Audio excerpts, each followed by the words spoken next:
Hey guys, in this video, I want to give a shout out to Pastor Scott Carson, who's a big encouragement in my life, and Pastor Jeremy Rose, who I do not know, but is quoted in the article that I'm going to post a link for in the description below.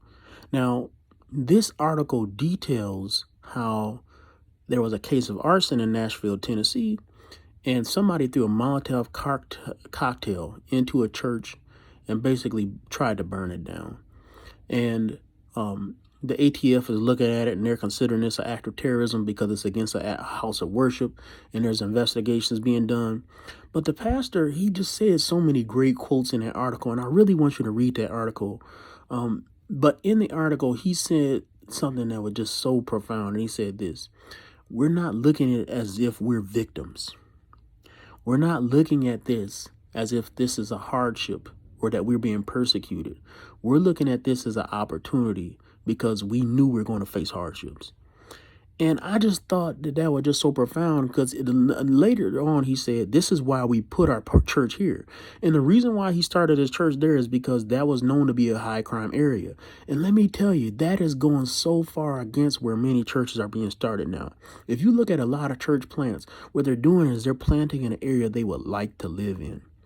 Instead of somebody like John Piper, who put his church right in the middle of downtown Minneapolis, right? If you got churches being planted in the suburbs, churches being planted in the country, and there's nice little areas where nice little conservative people live, people who are already living, their nice little socialite life.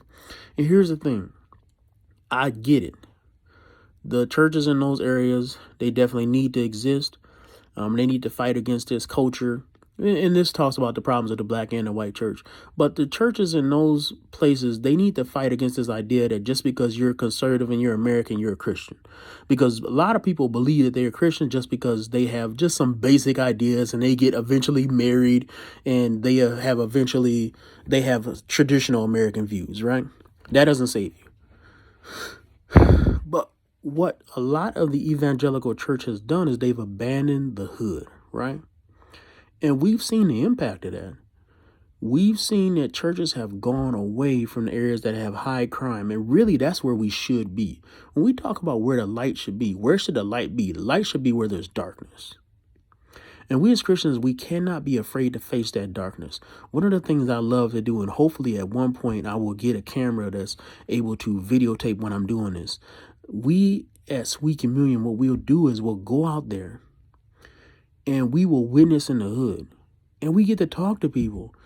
And the thing about it is, you get to talk to all kind of people. One day I was talking to two girls who they were basically using, a pimp was basically using, I don't even know if he was a pimp, but he was using drugs to keep these girls to come into the house.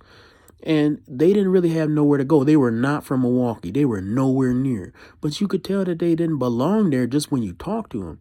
And they were simply being used by these men and possibly other men because they were just addicted to these drugs. And these are the kind of issues that when you live in the suburbs, you don't even think is real. You think that's a TV show. And that's going on every day. I was talking to a police officer. He was just talking about different situations where he'll go into a place and he'll see victims of rape, or he'll go somewhere and he'll see a child that has been killed. In situations like that a lot of times people hear about on the news, but we don't realize these things are real people's lives and they're going on every day in the city. And if you care about lives, if you care about souls, you need to go where these population centers are, where the souls are dense, where there's a lot of people living around each other, and they need to hear God's word. And the truth of the matter is that that's what our mission is on this channel.